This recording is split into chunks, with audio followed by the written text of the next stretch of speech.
Hello, welcome to Primer and Co's Terminology Tuesday. We're going to try to cover a lot of the basic questions and terminology that new shooters in the firearms world have that maybe they've heard used but don't quite understand. Today we're going to talk about the difference between a hammer-fired and a striker-fired gun. So we'll start with the hammer-fire. This is hammer-fired. If you see back here, this is what's known as the hammer. It's a piece of metal that pivots in the back, and just so everyone knows, these guns have been cleared beforehand, so these guns won't go off. So this is your hammer, and it rotates on the back. It's under spring tension, and pulling the trigger, depending on the action, either pulls it back and lets it go forward, but somehow it knocks that forward into the primer, either directly with it's like revolvers, they'll have a firing pin attached to it, some older ones, or a firing pin within here that then slams into the primer and ignites it. On the flip side, a striker-fired gun, your firing pin is known as the striker. It's all one assembly, and that's under spring tension, and pulling the trigger either pulls that back till it's at full tension and goes forward, or releases it from full tension to go forward. This will make a little more sense here when I show you the two different kind of internals of the slide. So this would be for a hammer-fired gun like this.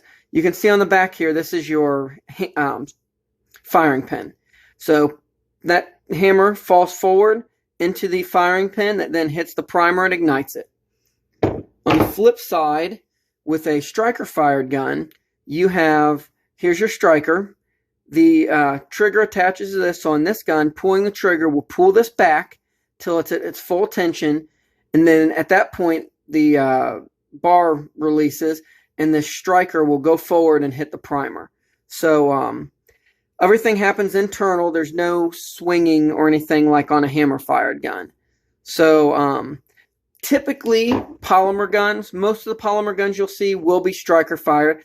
There are hammer-fired guns, but generally, most of them would be striker-fired. Where if it was hammer-fired, looking in the back, you would see something that pivots back and goes forward. Whereas hammer-fired guns, most of them are external hammers. There are occasionally internal hammers, and a lot of the steel guns are steel frame guns would be hammer-fired. Although again, there's exceptions to that rule, but neither of these are one better than the other. They're just different actions, different ways to accomplish the same job. And there's benefits and downsides to both of them, which we may discuss in other videos.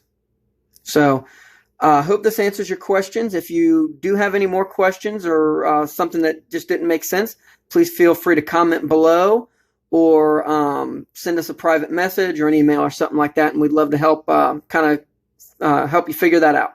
Have a great day.